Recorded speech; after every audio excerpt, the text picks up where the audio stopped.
અમદાવાદ મહાનગરપાલિકા દ્વારા શહેરના વ્યસ્ત માર્ગો પૈકીના એક એવા ઘાટલોડિયા વિસ્તારના સત્તાધાર 4 રસ્તા ખાતે નિર્માણ પામેલા અત્યાધુનિક 4 લેન ફ્લાયઓવર બ્રિજનું રાજ્યના મુખ્યમંત્રી ભૂપેન્દ્રભાઈ પટેલના હસ્તે લોકાર્પણ કરવામાં આવ્યું છે।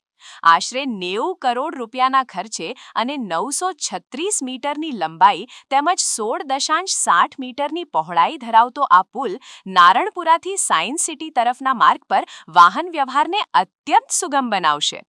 આ ઉદ્ઘાટન પ્રસંગે શહેરી વિકાસ રાજ્યમંત્રી સુદર્શનાબેન વાઘેલા સહિત સ્થાનિક ધારાસભ્યો અને વહીવટી તંત્રના ઉચ્ચ અધિકારીઓ વિશેષ ઉપસ્થિત રહ્યા હતા। આ પ્રોજેક્ટનું નિર્માણ મુખ્યમંત્રી ભૂપેન્દ્રભાઈ પટેલના સીધા માર્ગદર્શન અને સૂચન હેઠળ કરવામાં આવ્યું હતું।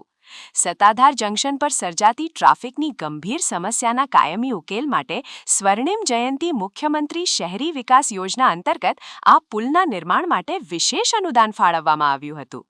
અમદાવાદ મ્યુનિસિપલ કોર્પોરેશન દ્વારા નિયત સમય મર્યાદામાં આ પુલની કામગીરી પૂર્ણ કરવામાં આવતા સોલા અને સાયન્સ સિટી તરફ જતા હજારો દૈનિક મુસાફરોને હવે ટ્રાફિક જામની હાલાકીમાંથી મોટી રાહત મળશે।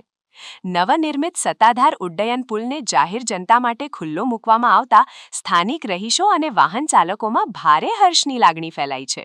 વર્ષો જૂની ટ્રાફિકની સમસ્યા હલ થવાથી લોકોનો કિંમતી સમય અને ઈંધણ બંનેની બચત થશે। આ લોકાર્પણ કાર્યક્રમમાં મહાનગરપાલિકાના વહીવટદાર મુકેશકુમાર, મ્યુનિસિપલ કમિશનર બંછાનિધિ પાની તેમજ અગાઉના પદાધિકારીઓ અને મોટી સંખ્યામાં સ્થાનિક નાગરિકોની ઉપસ્થિતિ નોંધનીય રહી હતી।